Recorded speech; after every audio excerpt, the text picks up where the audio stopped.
Hello, I am Alfredo Behrens, and for the last few weeks I've been posting articles relating the sun's vagaries to deaths on Earth. I'm not fond of death, certainly not about homicides, but what happens is that I want to call the attention to the fact that we are connected to the universe, in particular to the sun. Much of what we call sustainability on Earth is restricted to the Earth's surface. So it's the air that is polluted, it's the plastic on the oceans, it's the temperature that is increasing. But what we never speak about enough is that the sun has pulsations, it has cycles, and it emanates particles which are magnetized, and they arrive sometimes to the Earth at very high speeds, and that this causes geomagnetic disturbances on the Earth's surface, that affects every single living being on the Earth. And it might affect our mood and our capacity to tolerate exaggerated circumstances, negative circumstances, and eventually triggering homicide.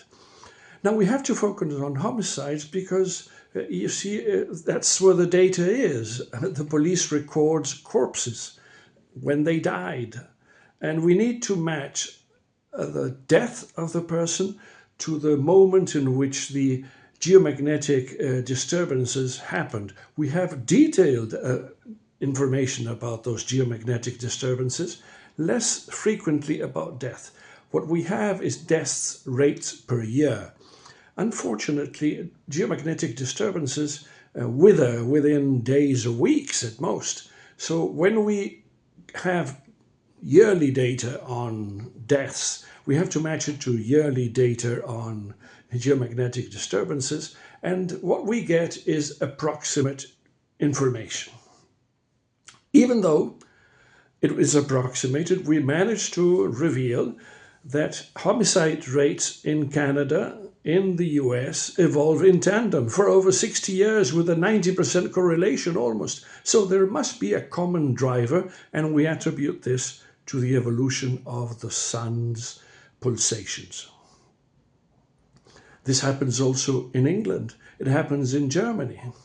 And it's not only a northern hemisphere thing, because it happens in Australia and New Zealand. Again, in tandem, they evolve.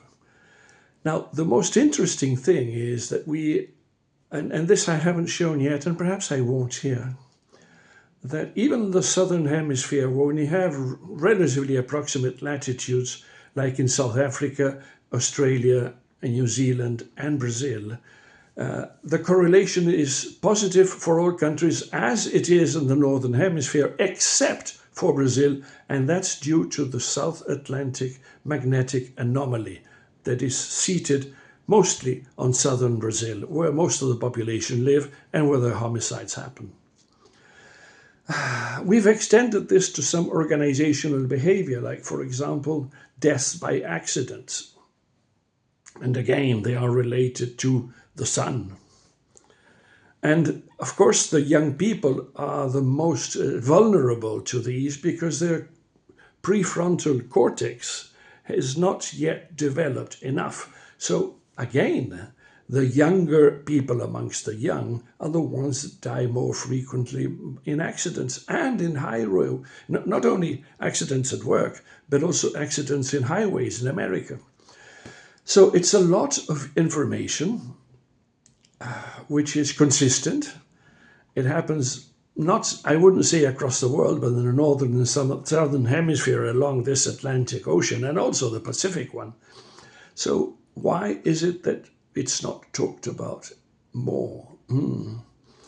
Because you see, it's a different paradigm. Most of the criminology literature is focused on who done it. Because it has to solve the problem quickly. Who was it that killed? We have a corpse, but who is the assassin?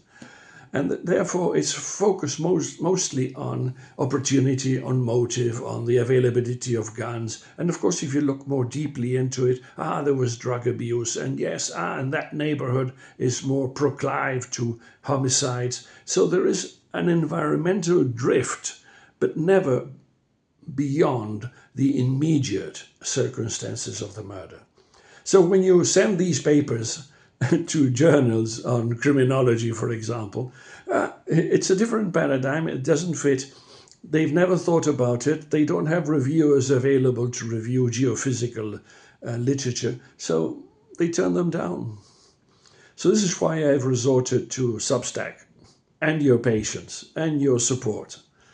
So thank you very, very much for staying with me for this long time. I would interrupt now these posts on geomagnetic disturbances, as interesting as they are, because I've still got to earn my keep, and quite frankly, it's not easy at my age. So if you find people that wish to support my newsletter, I would be very, very grateful. In the meantime, I will turn back to my cross-cultural management, which is where I made most of my reputation. Thank you very much for staying with me, and celebrate whatever you celebrate at this time of the year. I hope you'll have a happy new year. Bye-bye now.